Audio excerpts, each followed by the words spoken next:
सबसे पहले तो मैं आपको बता दूं कि जो मेरी होंडा हाइनेस है बहुत ही बढ़िया परफॉर्म कर रही है, एकदम मस्त ज़बरदस्त परफॉर्म कर रही है। तो चलाने में बहुत ही मज़ा आता है इस बाइक को, और पावर बहुत ही बढ़िया, पिकअप बहुत ही बढ़िया, एक्सीलरेशन कमाल का, ब्रेकिंग ज़बरदस्त।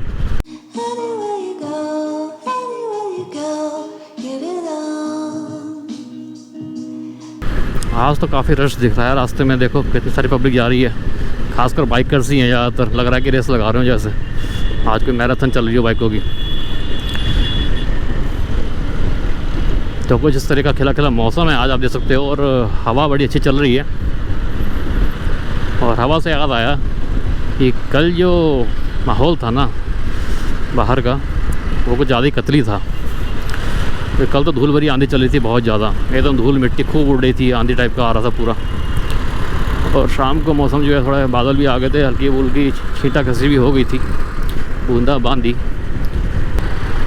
तो आज उतनी हवा तो मुझे यहाँ नहीं लग रही है। अभी थोड़ा बंद भी है दोनों तरफ से ना, थोड़ा और खुले खुले रोड में जाते हैं तब पता चलेगा एक्चुअली में।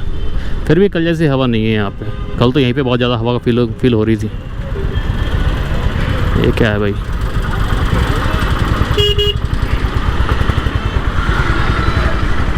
अगर आप समझ लो कि अब गर्मी तो आ गई बढ़िया तरीके से, और हवा में गर्माहट अब होने वाली है जल्दी, बहुत अच्छी खासी, मतलब लू चलने वाली है जल्दी।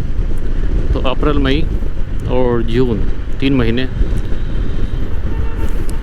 बड़ी गर्माहट में आने वाले हैं भैया, तपती गर्मी में। और ये देखो, ये हिंडन एयरपोर्ट सिविल टर्मिनल, ये मेरे राइट चले जाओगे, ये बोर्ड लग रहा है जो, यहाँ से मेरे ख्याल से 1 किलोमीटर के आसपास ही है, 800 मीटर 1 किलोमीटर के दायरे में ही आपका यहाँ पे जो एयरपोर्ट है। यहाँ से आप पिथौरागढ़ के लिए फ़्लाइट दे सकते हो। एक तो मुझे पता है पिथौरागढ़, और कहाँ के लिए आती है आप चेक कर लेना ऑनलाइन, आपको पता चल जाएगा कि यहाँ से कहाँ कहाँ की फ़्लाइट मिलती है। तो बस हम पहुँचने वाले हैं दिल्ली में, अभी दोबारा से एंटर करेंगे। और हर दिन एक नया दिन होता है, भले ही आप सेम रूट पकड़ के जा रहे हो, अगर लोग आपको नए मिल ही जाएंगे, कुछ एक को छोड़कर। हो सकता है वो कभी कभी मिल जाए आपको वापस से उसी रूट पर जा रहे हो तो। बाकी लोग भी नए मिलते हैं, कहानी नई होती है, दिन नया होता है, सब कुछ नया ही मिलता है। और इसी के साथ welcome to my channel Safar पे। मैं हूँ आपका host Nilesh. Welcome to Delhi. हम आ गए हैं दिल्ली के अंदर। ये सिक्योरिटी पोस्ट यहाँ पे बना रखी है, यहाँ पुलिस मिल जाएगी आपको। और जैसा कि मैं अपने व्लॉग्स में बताता हूँ आपको, परिंदे को भी मास्क लगाना पड़ेगा अंदर घुसने के लिए। वो सब कहने की बातें हैं, क्योंकि जिसको घुसना हो तो घुस ही आता है बिना मास्क के, और पैर के नीचे से निकल जाता है इनके, आँख दिखाते हुए। भाई साहब, कोई कुछ नहीं कर सकता जब निकलना होता है तो। अरे मैंने देखा है ना खुद, इसीलिए अपना तिरंगा लहराते हुए। देखो यहाँ पे, ये है मंडोली की जेल, ये पूरी जो मंडोली की जेल है, तो नई जेल बनी है, काफ़ी फेमस हो गई है जल्दी, बहुत बड़े लेवल पर बना रखा है इसको, बहुत बड़े लेवल पर।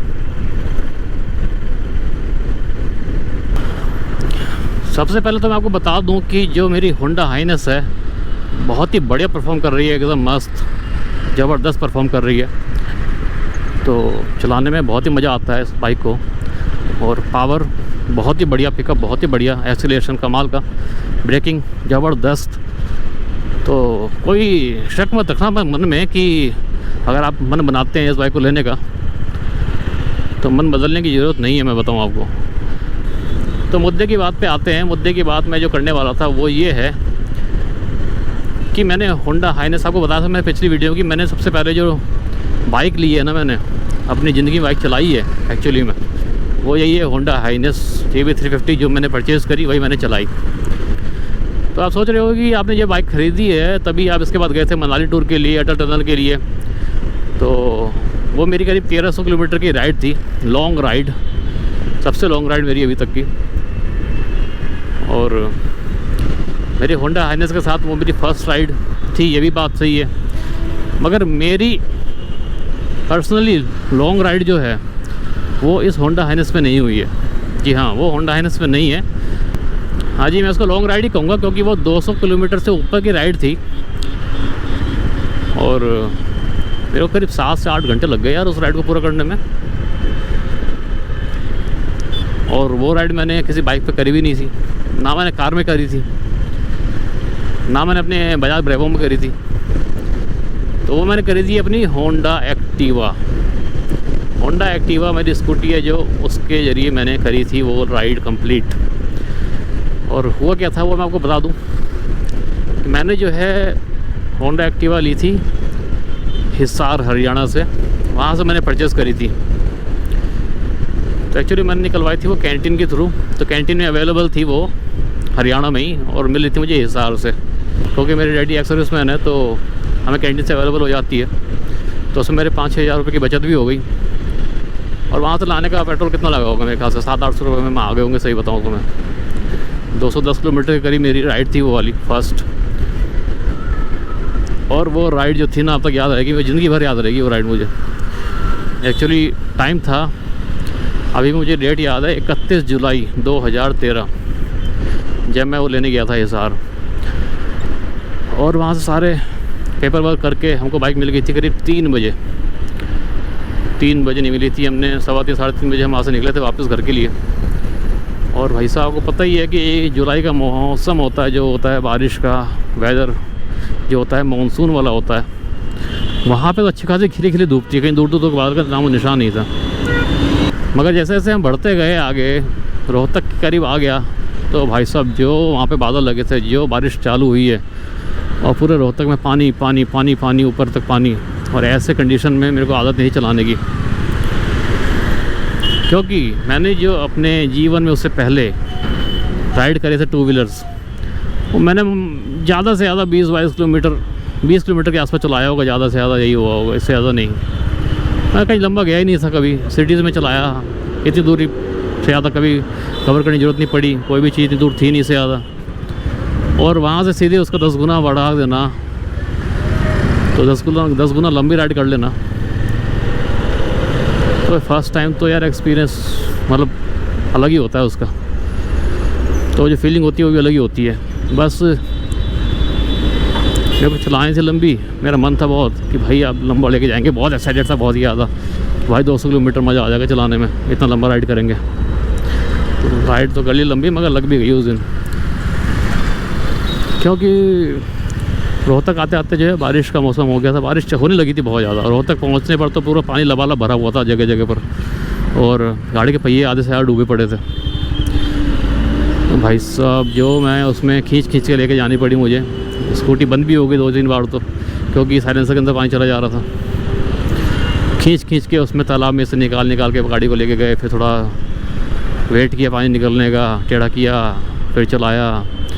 और फिर आगे हाईवेज़, तो हाईवे पे भी कई जगह कीचड़ एकदम धूप, बारिश हो रही थी ख़तरनाक वाली, और अंधेरा सा भी हो गया था, शाम हो गई थी। तो 6 से ज़्यादा बजे गए थे, और बादलों की वजह से अंधेरा जल्दी हो गया था। तो भाई अंधेरे में और बारिश शीशे पे, हेलमेट के एकदम वाइज़र पे जो है पड़े जा रही ख़तरनाक, बड़ी स्पीड में। हम रुक नहीं रहे, हमें जहाँ था घर उस दिन पहुँचना ही था। तो भाई पता ही चल रहा कि क्या है क्या नहीं है।